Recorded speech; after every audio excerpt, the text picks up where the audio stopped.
So థంబ్‌నెయిల్‌లో పెట్టా కదా! 'Teju and Amar మధ్యలో గొడవలని.'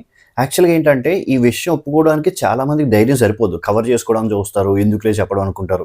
కానీ ఓంకార్ గారు ప్రమాణపూర్వకంగా అని అడిగినప్పుడు వాళ్ళు నిజాయితీగా ఒప్పుకున్నారు. ఇష్యూస్ ఉన్నాయంటే అవును ఉన్నాయని.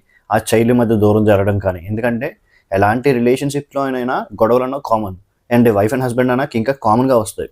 సో ఇలాంటి షోస్ ద్వారా ఏంటంటే ఓంకార్ గారు తీసుకొచ్చిన ఐడియా అంటే ఈ ఐడియాలజీ అనేది చాలా గొప్పగా అనిపించింది. ఏదో షో చూసి ఏందిలే సోది షో అనుకున్నా గానీ చూసినప్పుడు నాకు అర్థమైంది. ఒకవేళ మ్యారేజ్ చేసుకుందాం అనుకున్న వాళ్ళకైనా, ప్రస్తుతానికి మ్యారేజ్ అయిన వాళ్ళకైనా ఒపీనియన్ డిఫరెన్స్ అన్నీ ఉంటాయి కదా! ఓకే. ఈ మన పార్ట్నర్ పర్స్పెక్టివ్ ఇది. ఇలా అర్థం చేసుకోవాలి. మెన్ కానీ, ఉమెన్ కానీ ఇద్దరికీ అర్థమయ్యేలా ఉంది.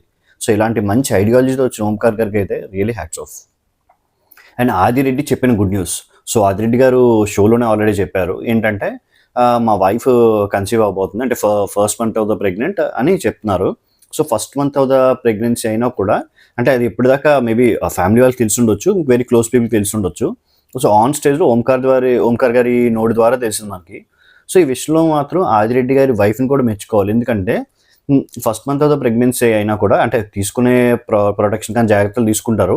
అయినప్పటికీ కూడా ధైర్యం చేసి ముందుకొచ్చారు. అండ్ సపోర్ట్ చేసిన ఆదిరెడ్డి గారు కూడా నిజంగా చాలా గ్రేట్. అంటే అతను కూడా చెప్పారు. అతని మైండ్ సెట్ ముందు ఎలా ఉండేదో పిల్లలంటే ఇష్టం లేకపోయినా. సో ఆఫ్టర్ మ్యారేజ్ అతని మైండ్ సెట్ ఎలా మారిందో పిల్లల కోసం అని. ఆ చెప్పిన విధానం కూడా చాలా నిజాయితీగా అనిపించింది. ఆదిరెడ్డికి ఎందుకు ఫ్యాన్స్ ఎక్కువ మంది అంటే ఒక సెలబ్రిటీ లెవెల్‌లో ఫ్యాన్స్ ఎందుకంటే ఏది మాట్లాడినా నిజాయితీగా మాట్లాడతారు. అమ్మో! నాకు ఈ స్టేటస్ వచ్చింది ఇంతలో ఉండాలి, ఇంతలో ఉండాలని కాదు. ఇన్‌ఫాక్ట్ నేను 1, 2 సార్లు మాట్లాడా ఆయనతోని. చాలా స్నేహం గర్వం ఉండదు ఆ మనిషికి. చాలా ఫ్రెండ్లీగా చిన్నోడైనా, పెద్దోడైనా అందరితో గౌరవంగా ఫ్రెండ్లీగా మాట్లాడతారు. సో ఆదిరెడ్డిలో ఉన్న నిజాయితీయే ఆదిరెడ్డిని ఇంతవరకు తీసుకొచ్చిందని నేను అనుకుంటున్నాను. ఆయన కష్టంతో పాటు, ఆయన హార్డ్ వర్క్, డెడికేషన్‌తో పాటు ఆయన హానెస్టీయే one of the first reason for making him to this edges అని. సోనియా నిజంగా బంగారబ్బా! థంబ్‌నెయిల్‌లో చెప్పా కదా! సోనియా గారిని ఏమో మనలో చాలామంది ఈవెన్ నేను కూడా కొన్ని సందర్భాల్లో 'బిగ్ బాస్‌లో' చూసి ఓకే. మనిషి కన్నింగ్ ఏమో, ఈ పర్సనాలిటీ ఇలాంటిదేమో అని ఇంకా 'ఆర్‌జీవీ ఇంపాక్ట్' వల్ల ఆ మనిషిని ఇంకా నెగెటివ్ వేలో మనం ఎస్టిమేట్ చేసుకున్నాం కానీ చాలా చాలా మంచి మనిషి. ఏదైనా ఉన్నదున్నట్టు సూటిగా చెప్పేస్తది. మేబీ మనకు ఆ పాయింట్ ఆఫ్ టైమ్‌లో నెగెటివ్‌గా ట్రిగ్గర్ అయింది 'బిగ్ బాస్' అనే ఒక షో వల్ల. అండ్ ఆవిడే ప్రేరణ కూడా చెప్తున్నారు కదా! నేను బ్లాక్ అని పెట్టినా కూడా షోలో నన్ను డైరెక్ట్‌గా తన పెళ్ళికి పిలిచారు. పర్సనల్‌గా నువ్వు తప్పకుండా రావాలి అని పెళ్ళికి పిలిచారు. అండ్ దాంతో పాటు మా పేరెంట్స్‌ని పిలిచారు అని. సో ఏదైనా ఆవిడ షోలాగా రియల్ లైఫ్ లాగా తీసుకున్న practical and matured mind set ఉన్న మనిషి. అండ్ మీకు తెలుసా ఆదిరెడ్డి గారికి ఆవిడకి బయటకొచ్చాక ఇష్యూ వచ్చిందంటే వాళ్ళ లీగల్ టీమ్ ఏదో కేస్ ఫైల్ చేస్తారనా అన్నారు ఏదో అని. అండ్ ఆదిరెడ్డి గారు కూడా ఆవిడ అంటే ఇష్యూస్ అన్న చిన్న కామన్ 'బిగ్ బాస్' తర్వాత. ఆదిరెడ్డి గారికి కూడా డైరెక్ట్ ఫోన్ చేసి అన్న ఇలా మీరు మా పెళ్ళికి రావాలి ఎలాగా అని ఎస్‌ది నాది అని. సో అంత open mind set and matured mind set ఉన్నవాళ్ళు చాలా తక్కువ ఉంటారు.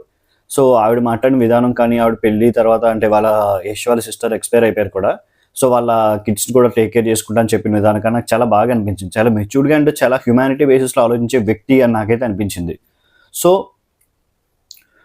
నాకు ఎంతమంది వీడియోస్ చూస్తారు లాంగ్ ఫార్మ్ వీడియోస్ కానీ లేకపోతే ఈ స్మార్ట్ జోడి వీడియోస్ తెలీదు. మీలో ఎక్కువ మంది చూస్తున్నారు. నేను కంటిన్యూగా చేయాలి అని మీరు అనుకుంటే అట్‌లీస్ట్ ఒక 100 లైక్స్ వచ్చేలా చేయండి వీడియోకి. నేను డెఫినిట్‌గా వీడియోస్ కంటిన్యూ చేస్తాను ఈ కాంటెంట్ మీద. ఇంకోటేంటంటే చాలామంది యూట్యూబ్ పరంగా కానీ, కాంటెంట్ క్రియేషన్ పరంగా కానీ డౌట్స్ అడుగుతున్నారు.